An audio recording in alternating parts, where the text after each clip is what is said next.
Salut les copains et les copines, bienvenue chez Bentoylite. Aujourd'hui, nous allons parler macro.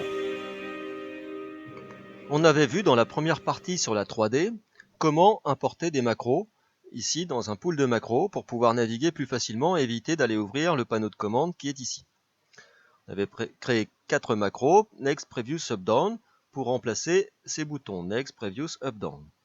Pour créer la macro qui correspond au bouton 7, il y a un petit piège. Parce que si je clique dessus et que je vais dans ma commande line feedback, ici, je vois que la dernière action que j'ai effectuée n'est pas set, mais reset matrix. J'ai donc créé une macro reset matrix. Je peux l'éditer en cliquant long dessus et je vois bien que ma première ligne est reset matrix, le mot-clé. Je me suis également créé ici une macro store. Je peux l'éditer en cliquant long dessus.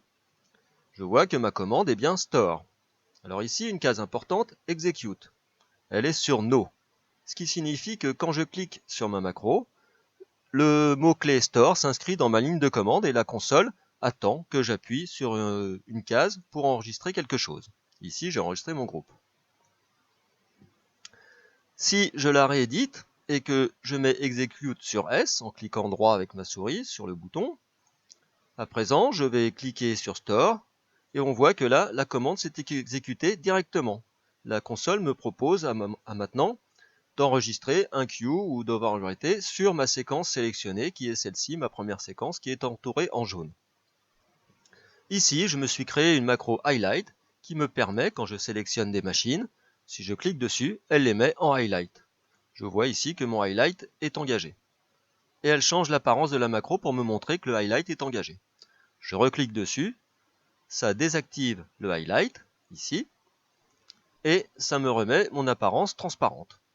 Si j'édite ma macro pour voir comment elle est faite, dans ma première ligne, j'ai le mot-clé highlight, qui est le mot-clé pour engager le highlight. C'est un toggle, donc si je le fais une fois, ça l'engage. Si je le refais une deuxième fois, ça le désengage. À suivre, dans la commande wait, j'ai ma deuxième ligne, assigne apparence vert à macro highlight. Le go signifie que la macro va s'arrêter ici et qu'elle va attendre que je reclique dessus pour exécuter les lignes suivantes. Highlight, donc toggle, ça va désactiver mon highlight, et je vais assigner mon apparence transparent à ma macro highlight. J'ai utilisé les noms des apparences et des macros, j'aurais pu utiliser leur numéro. C'est mieux d'utiliser leur nom, comme ça si je les déplace, je garde toujours le lien avec ma macro.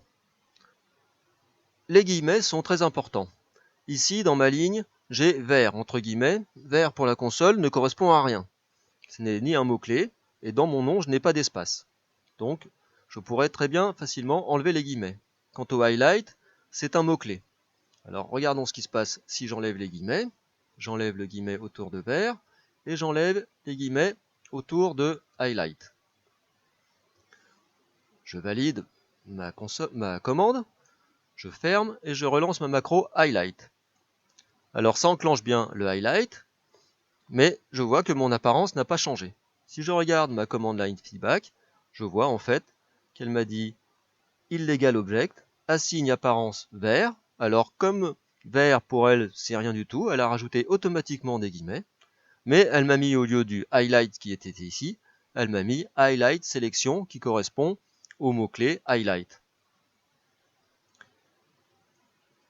Donc je remets mes guillemets autour de highlight, pour que la console comprenne que je vais chercher un objet qui s'appelle highlight.